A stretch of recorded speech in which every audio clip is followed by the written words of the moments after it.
Eu quero ler um texto com vocês. Eu preciso falar para vocês o que Deus tem ministrado ao meu coração, porque, na verdade, eu vejo que isso é um desejo de Deus para a igreja. A gente sempre prega mensagens que mostram o quanto Deus está pronto para nos abençoar, o quanto Deus está pronto para derramar sobre nós aquilo que Ele prometeu, e não tem um crente que não goste de ouvir uma mensagem assim. Fala sério, não é verdade? Todo crente gosta. Porém, tem hora que a gente precisa saber o que Deus está querendo de nós também, porque o que nós queremos dele, nós sabemos de có e salteado, né? Você pode fazer uma lista aí de tudo que você quer de Deus.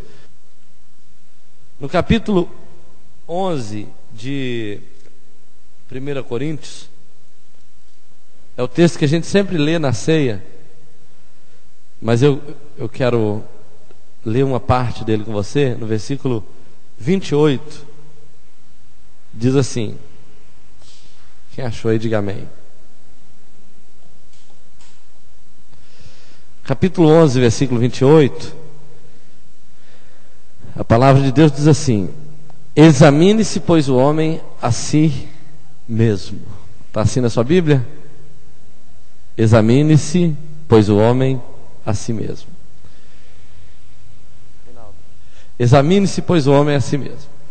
Você sabe que em todas as repartições sociais existem protocolos para que você consiga se relacionar bem com aquele ambiente onde você está. Quando eu era criança, quando chegávamos na escola, todas as manhãs, de segunda a sexta-feira, nós tínhamos que já ir direto para o pátio, onde a gente cantava o hino nacional, né? Ficava lá em pé, assim, cantando o hino nacional. Era um protocolo da escola. Nós crescemos no regime, até certa época, no regime militar ainda, e a gente aprendeu isso. Mas toda casa tem um protocolo, toda organização tem um protocolo, nas escolas, nas empresas, em qualquer lugar tem um protocolo. E até mesmo no reino de Deus tem um protocolo. E no reino de Deus, no que diz respeito à ceia do Senhor, existem protocolos para que a mesa do Senhor não se torne um ato de maldição na nossa vida. Porque aquilo que foi criado para ser bênção pode ser maldição. E a Bíblia diz que há muitos doentes, há muitos que dormem, há muitas pessoas que estão debaixo de maldição porque não discerniram o corpo de Cristo. E se não discernem o corpo de Cristo, podem estar debaixo de maldição. E uma coisa que está na mesa do Senhor, que faz parte desse protocolo, é: examine-se, pois, o homem a si mesmo. Deus nos chama a autoanálise, a um autoexame. E eu quero falar hoje de atitudes diante da mesa do Senhor. Deus está esperando algumas atitudes, e tem uma atitude que é só essa que eu quero falar. Ele quer que você se examine. E o desejo dele é que nós nos examinemos em vários aspectos, mas eu vou te falar de um apenas, que está no livro de Coríntios, no capítulo 5. Ele nos chama para o autoexame.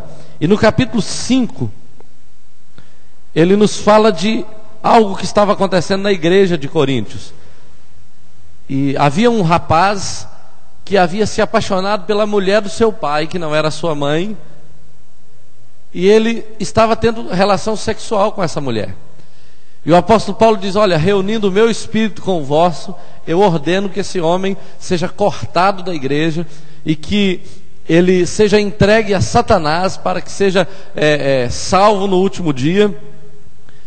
O desejo de Deus em relação a essas coisas é que o corpo de Cristo, aqueles que têm aliança com Deus, que participam da mesa do Senhor, tenham a compreensão clara do que seja andar em santidade.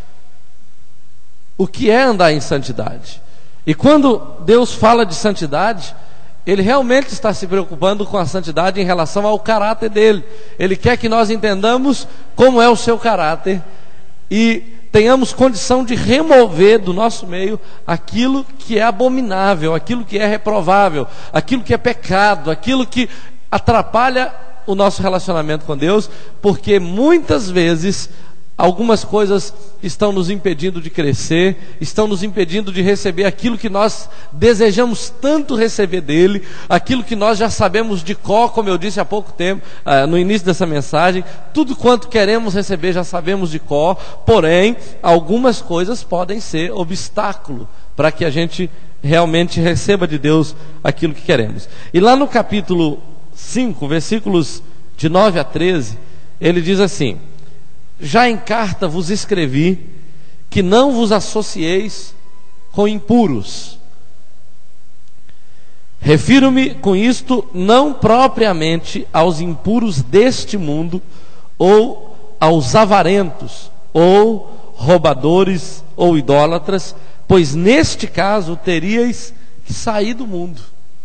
Está claro isso, não está? Deus não diz que a nossa preocupação com a impureza está relacionada aos impuros deste mundo. Ele não tem nenhuma dificuldade que você se assente com uma pessoa que é adúltero, que é mentiroso, que é beberrão, ou que tenha outros pecados quaisquer. Se assente com ele e fique à vontade com ele, num lugar onde ele está tomando a cerveja dele, você tomando a sua Coca-Cola. Deus não está preocupado com isso. Agora, olha só, refiro-me com isto não propriamente aos ímpios desse mundo, ou avarentos, ou roubadores, ou idólatras, pois nesse caso teríeis que sair do mundo. Mas agora vos escrevo que não vos associeis com alguém que, dizendo-se irmão, for impuro, ou avarento, ou idólatra, ou maldizente, ou beberrão, ou roubador. Com esse tal nem ainda comais, pois com que direito haveria eu de julgar os de fora? Não julgais vós os de dentro? Ora, os de fora, porém, Deus os julgará. Expulsai, pois, dentre vós o malfeitor. Ele se refere em especial a esse caso que eu te disse: expulsai o malfeitor. Esse caso de um rapaz que estava tendo um ato sexual com a mulher do seu pai e não quis ser tratado. Mas me preocupa quando Deus fala examine-se, pois, o homem a si mesmo, é que nesse texto ele fala que nós não julgamos os de dentro, e não temos por isso direito de julgar os de fora.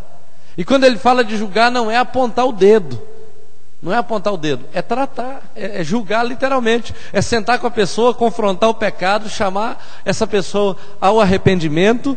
E quando a gente faz isso, se a pessoa crescer, abandonar o pecado, ela continua sendo de dentro. Mas se ela não abandona o pecado, ela é de fora, ela não é de dentro. Mas quem é que faz isso, pastor? Começa com quem sabe do pecado, começa com quem conhece o pecado. Por exemplo, vamos imaginar que você sabe que tem alguém pecando contra você. O que você vai fazer? Vai colocar no jornalzinho da igreja ou no site? O que a gente faz? A Bíblia fala: se o teu irmão pecar contra ti, vai a ele só e repreende-o. Se ele te ouvir, ganhaste o teu irmão. Se porém ele não te ouvir, chama mais 2 ou 3 testemunhas. Se ele te ouvir, resolvido o problema. Se ele não ouvir, levai o caso à igreja. Aí agora vamos analisar como é que isso acontece. Vamos imaginar que eu estou vendo alguém cometendo um pecado. Vamos usar de exemplo o nosso irmão João aqui. Eu percebi que o irmão cometeu um pecado. Eu sou também membro do mesmo corpo. Aí o que eu faço? Antes de qualquer coisa, eu me ocupo em espalhar o que eu vi do João, né? Nossa, você nem imagina. Nossa Senhora, o cara está pecando. Não tem gente que faz assim? Eu vou falar só para você orar, irmão. Mas aqui, ele está pecando, ele está fazendo isso, né? Aí esse irmão também gosta de pedir oração para os outros. Aí ele chega no outro: eu vou falar para você orar também. Mas você sabia? Nem te conto. O João está fazendo isso. E também tem sempre pessoas que gostam de pedir oração, né? E chega para o outro e diz: olha, eu vou te contar também, ele está fazendo isso. Aí ele espalha para todo mundo e não cumpre o que a Bíblia diz, que ele tem que ir à pessoa. E aí o que acontece? O João pecou e todos os outros que falaram dele pecaram também. Sim ou não? Pecaram, é pecado falar mal dos outros. Você vai ver isso aqui, é pecado. Então, nós não estamos julgando os de dentro, por isso não temos direito de julgar os de fora, certo? A igreja como um todo. Isso aqui não é um tribunal onde alguém peca, 2 soldados vão lá e prendem a pessoa, vem cá e traz ele aqui para eu julgar. Não sou eu que julgo. Na verdade, a igreja toda deve exercer juízo. Por exemplo, se você me vir pecando, cometendo alguma coisa que você reprova, sabe o que a Bíblia diz? Venha a mim e diga para mim o que você está pensando. É assim que a Bíblia diz, não é verdade? Ah, pastor, eu não concordei com isso e isso que você fez, não. A Bíblia não fala isso, isso e isso. Sim ou não? Aí eu vou ouvir, vou ver se realmente é verdade e vou explicar, olha, eu fiz isso por isso e isso e isso. O que você acha? Não, eu acho que é pecado. Então você me perdoa, meu irmão, em nome de Jesus, porque eu não quero pecar contra você, não. Eu não estou acima da lei. Eu nem sou a lei. Eu sou um Zé Ninguém. E sou pastor dessa igreja por misericórdia de Deus, mas nem merecia esse lugar aqui. Entende? Então por isso, preste atenção numa coisa. Nós não estamos num nível melhor, porque nós não estamos julgando os de dentro. Se eu vir o Tatão cometendo um pecado, você pode ter certeza. Eu pergunto para você, eu já te repreendi muitas vezes? Já ou não? Eu não posso ver o Tatão fazendo trem errado, que eu vou lá e põe o dedo na ferida. Eu não posso ver outra pessoa, qualquer um. Eu não tenho miséria de correção. Se eu encontrar, é no meio da rua, é por telefone, é pela internet. Um dia desse, eu vi uma pessoa muito querida, que eu conheço, num lugar que eu não achei interessante. Vi pela internet, numa foto.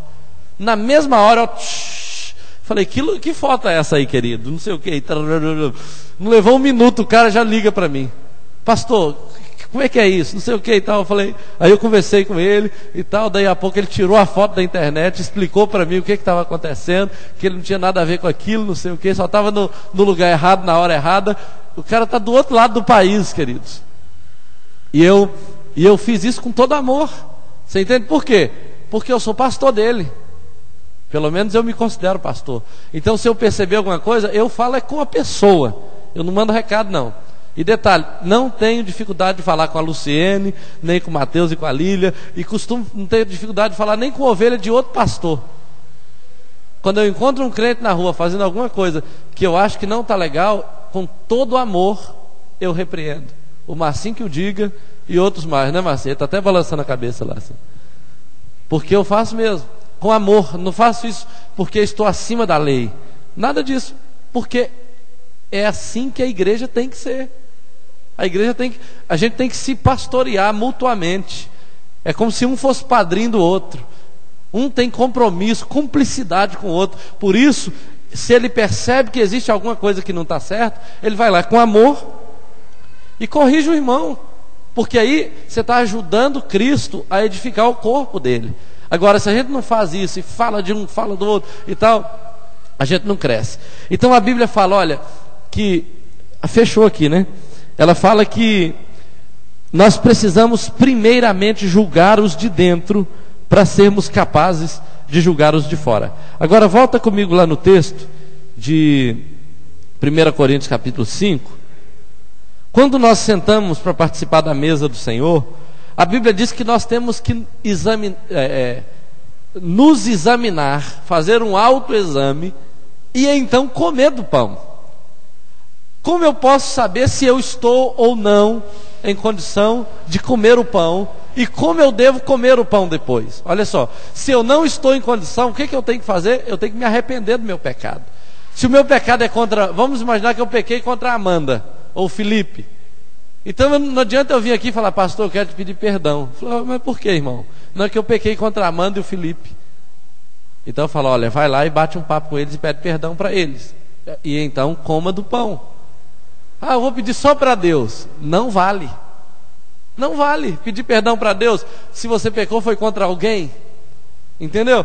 Então você tem que ir àquela pessoa e dizer: olha, meu querido, eu realmente aquele dia eu pisei na bola, o que eu fiz não está certo e tal, me perdoa, não leva mal, o sangue de Jesus nos purifica de todo pecado e tal.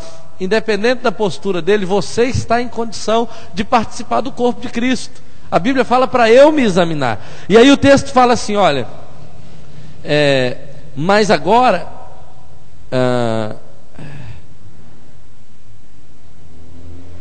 versículo 11: mas agora vos escrevo que não vos associeis com alguém que, dizendo-se irmão, aqueles que dizendo-se irmão for impuro, avarento, idólatra, maldizente, beberrão, roubador, com esse tal nem sequer comais.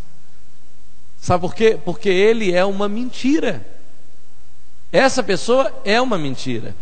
E Deus não quer que você tenha comunhão com alguém que se diz irmão, mas está vivendo como ímpio. Você já repreendeu, você já confrontou, você já amou, você já conduziu a situação de uma maneira que trouxesse cura. Isso parece uma coisa muito radical, porque na verdade nós estamos chamando pessoas e mais pessoas e mais pessoas e mais pessoas para a igreja, né? As portas estão abertas. Eu diria que a porta de entrada é larga demais da conta para caber muita gente, mas a porta do céu não é tão larga assim. A porta da igreja pode ser até sem porta, não tem problema, mas a do céu não é assim. A do céu, se eu sou irmão, se eu digo que sou irmão, eu não posso ser, por exemplo, impuro. Como é que eu sou irmão e sou impuro? E aí tem uma lista de coisas que eu quero te mostrar. Então ele faz para nós, 1, 2, 3, 4, 5, 6 declarações preocupantes sobre o comportamento de certos irmãos. E ele fala que existem irmãos impuros. E a palavra impureza é interessante, que é catársias no grego. E essa palavra significa fornicação, conduta desenfreada, e atinge várias áreas. Por exemplo, a linguagem, a área sexual, ações, relacionamentos. Existem vários aspectos em que uma pessoa possa ser impura. Na linguagem, não tem pessoas que são impuras na linguagem? Tudo que ela fala é impureza. Mas ele é irmão, pastor. É irmão, mas está sendo impuro na boca. A boca dele é igual a de Isaías, ou de Desi Gonçalves, né? A Bíblia fala, olha, se essa pessoa for impura, nem sequer comais com ele. Como é que você vai ter comunhão com alguém que não para de falar palavrão? Não é o cachimbo não é o uso do cachimbo que deixa a boca torta? Não é essa convivência com o pecado que faz você se acostumar com ele? Então, queridos, aí ele fala, olha, de linguagem, de ações, de relacionamentos e de ato sexual. A impureza pode dizer respeito a todas essas áreas. Tem pessoas que estão namorando e tendo relação sexual. Não sei se é o caso de alguém aqui da igreja. Tem pessoas que se prostituem virtualmente. Tem pessoas que falam besteira o tempo todo. Tem pessoas que são adúlteros. Ou seja, qual for o pecado que a pessoa tem, os relacionamentos que ela desenvolve, se é impureza, a Bíblia diz que essa pessoa tem que se examinar, se ela quiser comer do pão. Discernir o corpo de Cristo, porque senão ela não deve ser digna nem sequer de sentar à mesa conosco, a mesa do Senhor e qualquer outra mesa, porque ele é irmão, ele já conhece o Evangelho, ele já conhece a palavra de Deus. Em segundo lugar, a Bíblia fala de uma outra característica de irmão, é o irmão avarento. Existe uma história chinesa de um cachorro que vivia num lugar onde tinha 2 templos que eram divididos por um rio. E aí, toda vez que o sino da igreja tocava, esse cachorro, ele saía correndo em direção àquela igreja, porque era a hora que o pessoal ia chegando e ali alguém dava comida para ele, e ele se acostumou com isso. Então toda vez que o sino tocava, ele nadava, atravessava o rio e ia para lá comer. Depois tocava de cá, ele ia para cá, vinha para cá e comia. Só que aí um dia o sino das duas igrejas tocaram ao mesmo tempo, e ele nadava o rio para lá e para cá, para lá e para cá, e ficava assim confuso. Ele escutava o sino mais forte para cá e vinha e nadava, aí tocava para cá, ele vinha e tal, e ele ficava assim tentando ir nas duas direções ao mesmo tempo, e aí ele cansou e morreu afogado. É uma historinha chinesa. A China tem muitas histórias, né? E aí a pessoa que escreveu essa historinha disse o seguinte: olha, tem muita gente que está tentando servir a Deus e as riquezas, está tão apaixonado por coisas materiais, tão apegado a tudo que é material, ele pensa nisso o tempo inteiro, e aí ele vai correr um risco de não conseguir nem uma coisa e nem outra, de não conseguir nem agradar a Deus e nem ficar rico, ou se ficar rico, se dá mal com isso. Então, queridos, na verdade, a Bíblia fala que havendo alguém entre nós que, sendo irmão, se ele for avarento, é aquela pessoa que adora tanto, é tão apegado a tudo que é material, que por causa de alguma coisa material ele perde a comunhão com Deus, por causa de alguma coisa material ele fica com raiva de um irmão, ou qualquer coisa que seja. Então a Bíblia fala que eu não devo comer com essa pessoa. A avareza, de acordo com a Bíblia, é também idolatria. E a gente percebe que uma pessoa é avarento. Honestamente, eu lamento dizer isso aqui para vocês, mas a gente percebe que uma pessoa é avarento principalmente através do nível de generosidade que essa pessoa tem. As pessoas que não são tão apegadas às coisas materiais, normalmente são pessoas que ajudam, que honram, que têm disposição de servir, que têm disposição de investir no reino de Deus. Pessoas que amam o Senhor normalmente, mais do que as riquezas, têm facilidade de ser fiel a Deus no dízimo, nas ofertas, dentro da possibilidade dele. Deus não quer tirar de ninguém mais do que ele seja capaz de dar, mas entenda uma coisa: qualquer pessoa tem condição de ser fiel a Deus e continuar viva. E sabe de uma coisa? Deus fala o seguinte: quando você é fiel sobre o pouco, você é colocado sobre o muito. E normalmente as pessoas que são fiéis a Deus, elas são testadas primeiramente no pouco. Elas são testadas no pouco, porque é muito difícil você tirar, por exemplo, o dízimo de um salário mínimo, não é verdade? Mas saiba de uma coisa: é muito mais difícil você tirar o dízimo de 100 salários mínimos. É muito mais difícil, porque a pessoa pega aquele volume de dízimo de 100 salários mínimos, e aí ele olha para aquilo tudo e fala: isso é dinheiro demais, eu não posso fazer isso. A igreja não precisa disso tudo. Eu vou fazer o seguinte: eu vou decidir um valor, uma taxa, para eu contribuir com o reino de Deus. E isso é avareza, porque o dízimo de qualquer rendimento que você tiver não te pertence. Você pode até ficar com ele, mas você está roubando a Deus, e isso trará maldição na sua vida, porque a Bíblia tem caminhos para isso. A Bíblia tem caminhos para isso. Então a Bíblia fala: olha, se ele for avarento, não tenha comunhão com essa pessoa. Outra coisa, idolatria é o amor exagerado ou um tipo de veneração. Isso não é coisa só.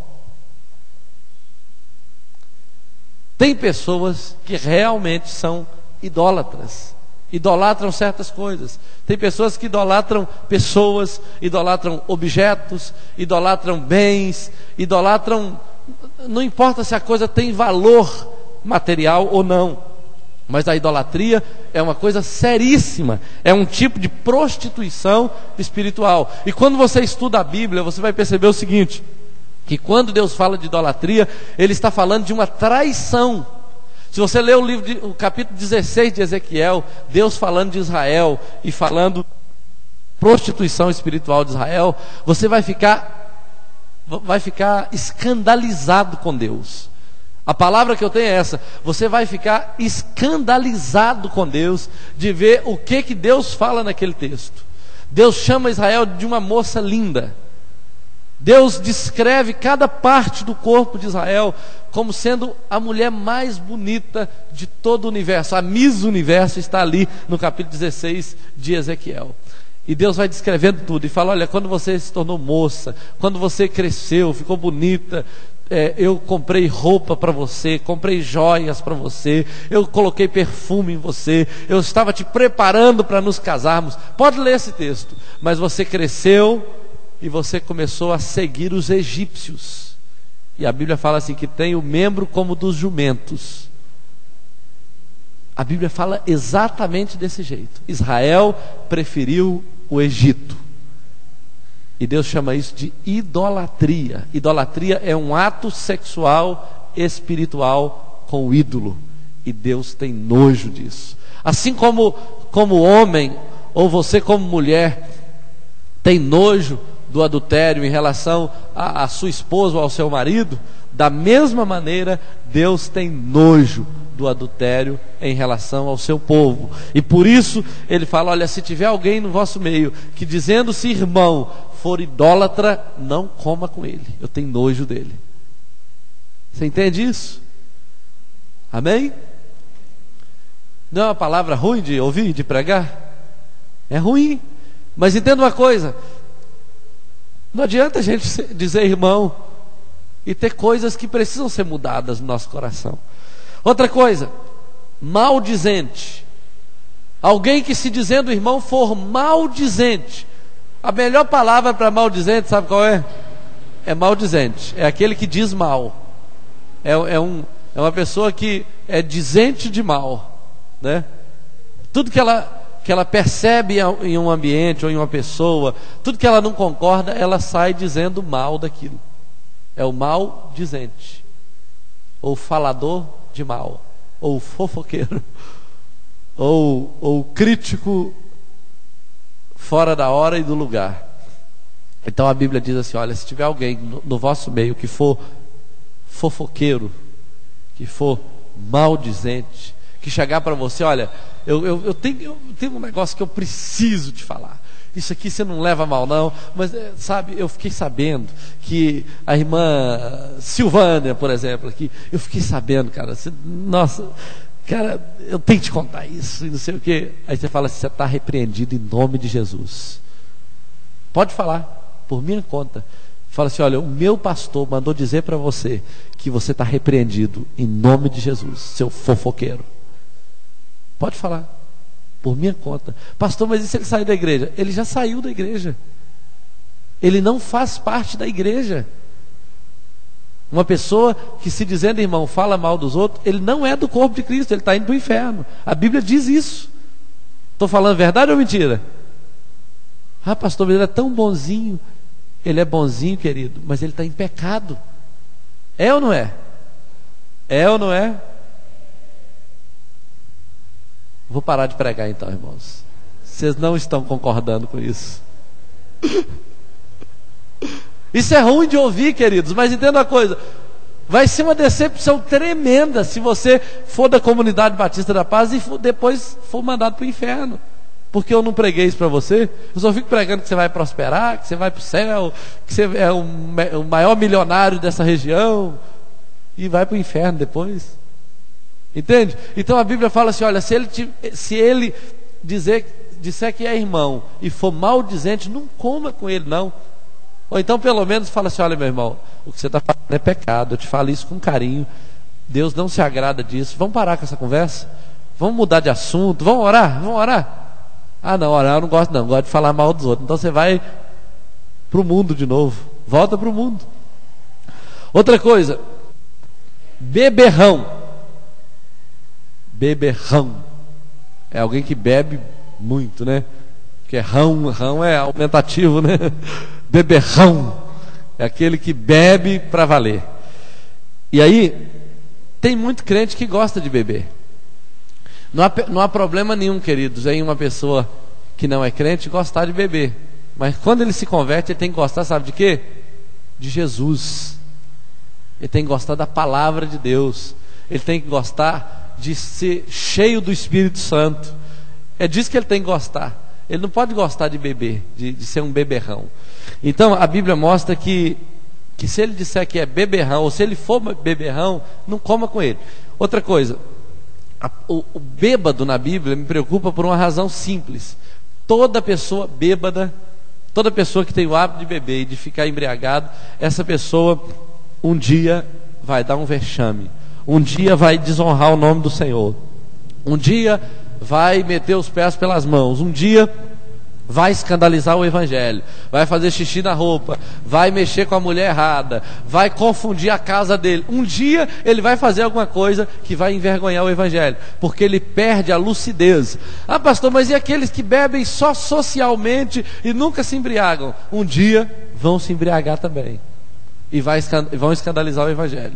Um dia alguém vai se converter aqui, vai largar a bebida, e ele está aqui adorando a Deus. Aí um dia ele sai, passa pela rua, encontra o irmão tomando uma cervejinha, tomando um whiskyzinho, tomando alguma coisa, e ele, então pode. Aí ele vai voltar a beber, a tomar todas, e vai escandalizar Jesus, o reino de Deus, e você vai pagar por isso. Então por isso a Bíblia fala, olha, se você disser que é irmão e for beberrão, não há possibilidade de haver comunhão com essa pessoa.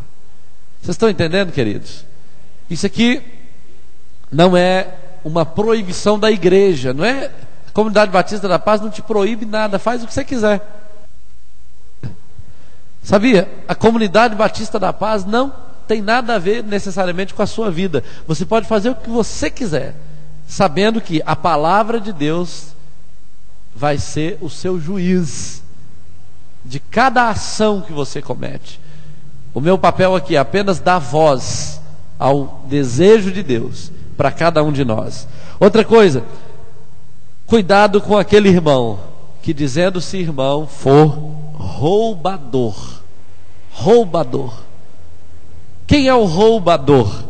Para começar, o roubador, ele começa roubando de Deus, sendo infiel no dízimo e na oferta.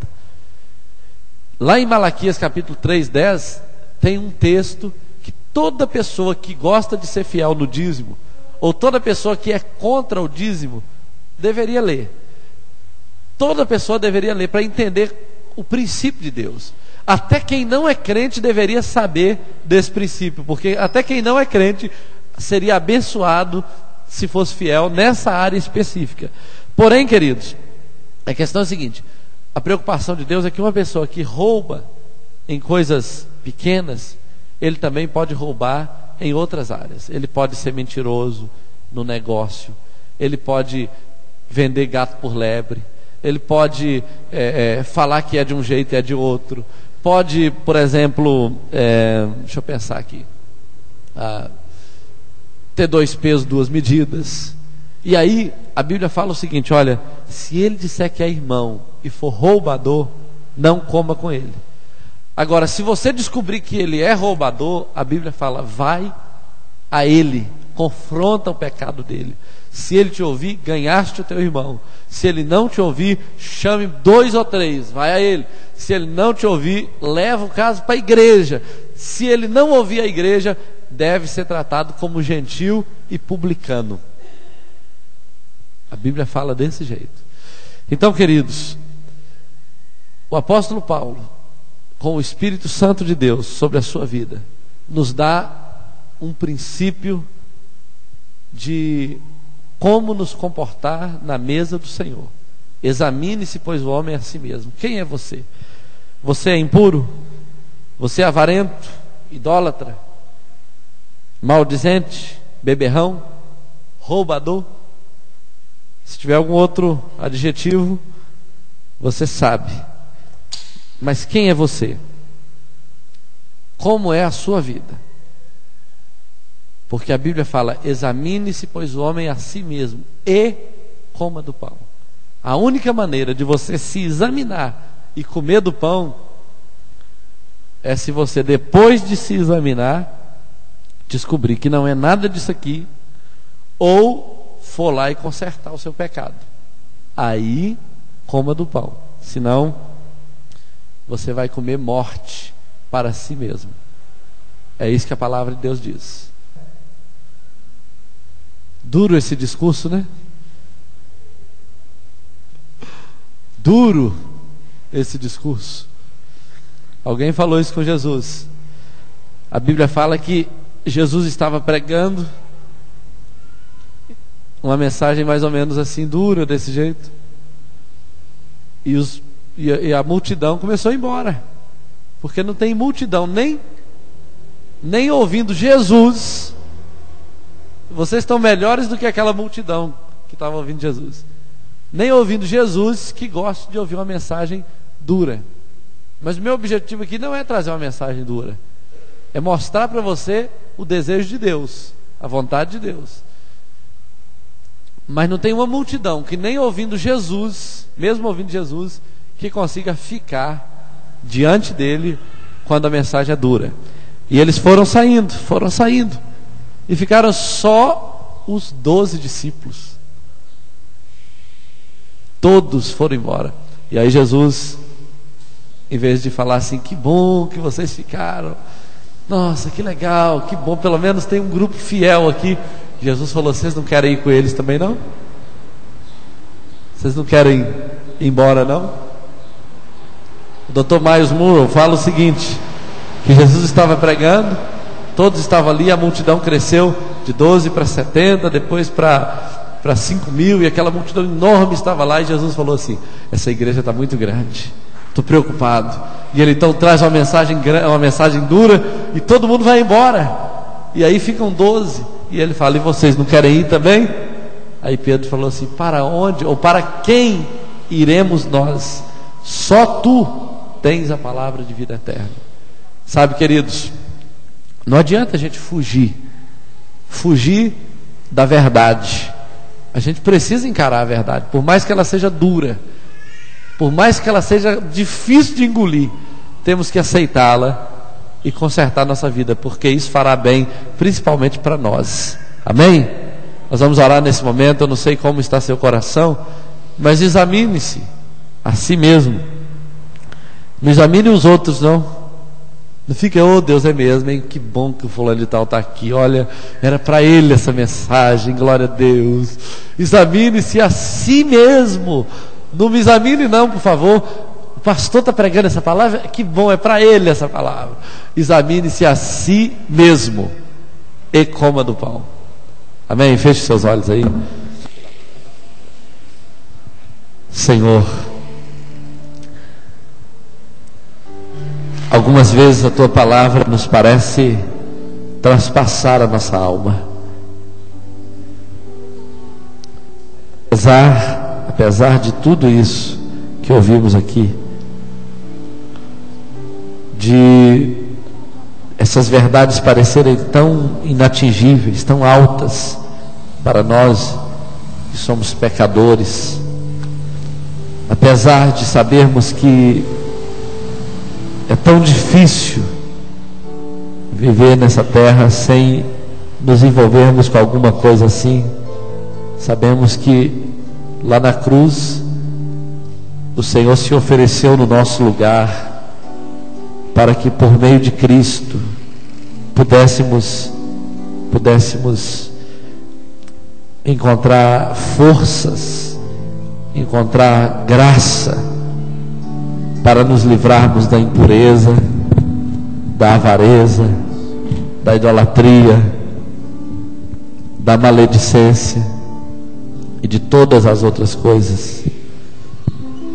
Ó Deus, nessa noite como igreja nós estamos aqui, e estamos aqui para nos examinar.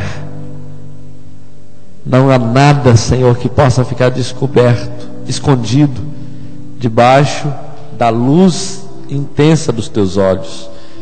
Quando o Senhor mira os nossos corações, quando o Senhor olha para dentro de nós, descobrimos, ó Deus, que não podemos esconder nada de Ti.